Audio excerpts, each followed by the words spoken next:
Hey, how you doing? I'm well. How are you? Doing great. David, hey, congratulations on the last season of La Brea. Thank you. We know it's a truncated season with only a few episodes. How challenging is it to wrap up with so many storylines with so many characters, on a show like this? I mean, it was it was a big challenge. There were always landmarks that I knew we wanted to bring the show, but not all of them, and didn't know all of them were going to. Didn't know that this was going to be the last season. We didn't know it was going to be 3 seasons, until the beginning of this season. So, it was definitely a challenge, but have a great group of people working with you. And, really any season is a challenge. Like it's a very, it's a difficult to craft these episodes and these arcs.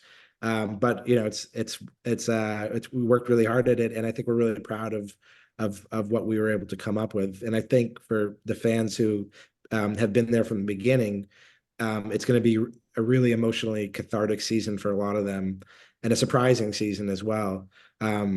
Having the ability to know that it was the final season was a real luxury in a sense, because we could write towards all the endings. Sometimes shows, they only find out that it's the last season after, the season's aired, and you didn't have a chance to wrap anything up. But I think great thing about this is that it's all building to a great climax, both in the plot and in the emotional journeys. So I think it's going to be, a really great. It is a great season, and I'm excited for it.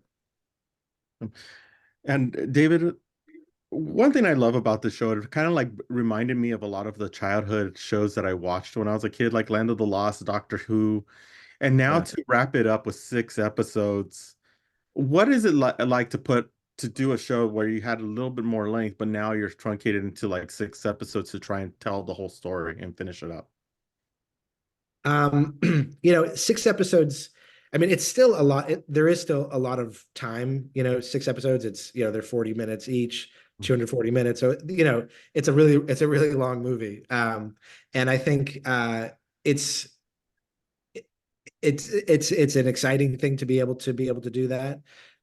There's always challenges. Are we going to be able to stick the landing? But I think we did in this season, and it's really exciting, and I'm really happy with how it came out. And I think for people who love the show and these characters, it's going to be a great ride for them, and they're going to want more. But that's what happens.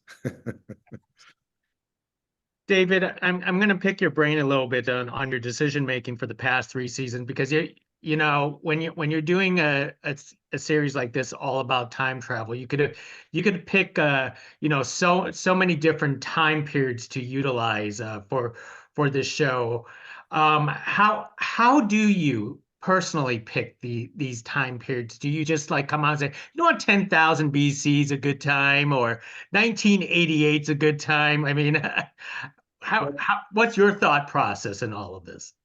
Well, 10,000 BC, the inspiration was actually going on a visit to the La Brea Tar Pits Museum in Los Angeles, which is, it's there, it's built on the site of the actual tar pits.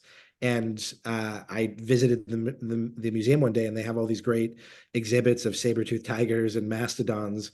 And I looked around, and I just had this moment of realization of like, wow, I knew when I was conceiving the story, I knew there was going to be a sinkhole, and it was going to bring people somewhere, but I didn't know where until I walked into that building. And then it was like a flood of inspiration of, oh, this could be such an amazing and exciting setting. For 1988,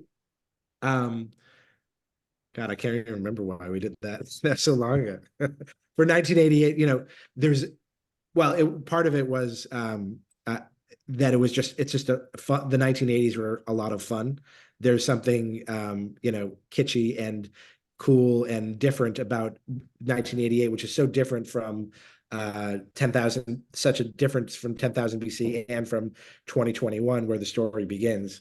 So that was a part of it. It was also bringing those characters, Josh and Riley, to a place where they would have a kind of culture shock and experience, no cell phones and things that they had never gone through to bring him to that kind of place. So it was just, that was kind of the inspiration for that. When you close a chapter of a story like this and you look back at the past 3 seasons, what are you going to miss the most after from developing and seeing these characters through? I think really the people that I've worked with, the writers that I've worked with, cast that I've worked with. You know, we shot the show in Australia and had a chance to work with such an amazing crew there. You know, and you work so closely with people for so many years. I've been working on the show for over 4 years.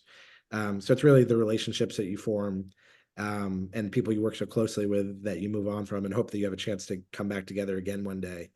But that's really the biggest thing, is the people. David, how I know this will probably be a tough question, but how do you resolve you know, the storylines of certain characters who probably won't be in season 3 that we have you know, basically watched them in the previous couple of seasons, particularly with Eve? Well, you know, she continues to, this story from the very beginning was about a divided family trying to get back to each other, and season 3 is still about that. She looms large in this. She looms large in the season, and I don't want to give any spoilers for what happens, but the Harris family and their journey is still front and center, and we will bring that story to an emotional and surprising conclusion. So, you know, even though she's gone at the beginning of the season, she's not forgotten, and the stories are going to be written around that. There are, you know, new stories that will develop, but that core emotional core of the series definitely remains. And finally, before we leave, I see the 1 minute left. What for our News by Muse audience? What can you tell them to get into and be able to watch season 3? Because this is going to be one hell of a ride. You know, we wanted to throw everything we had at this season, knowing that it was the last, to make it the biggest season in terms of spectacle, in terms of animals and visual effects, and also in terms of the emotional aspect of it. It's, you know, everything is really building towards a climax. And I think, you know, when I've watched shows that it's like 5 episodes, 4 episodes left, 3 episodes, like you just can't wait to see what happens. And I think that's really what the feeling we wanted to instill in the audience. Like, it's going to be like the biggest ride that we've taken them on yet, both from a spectacle point of view, but also from the point of view of like the emotional stories of these characters.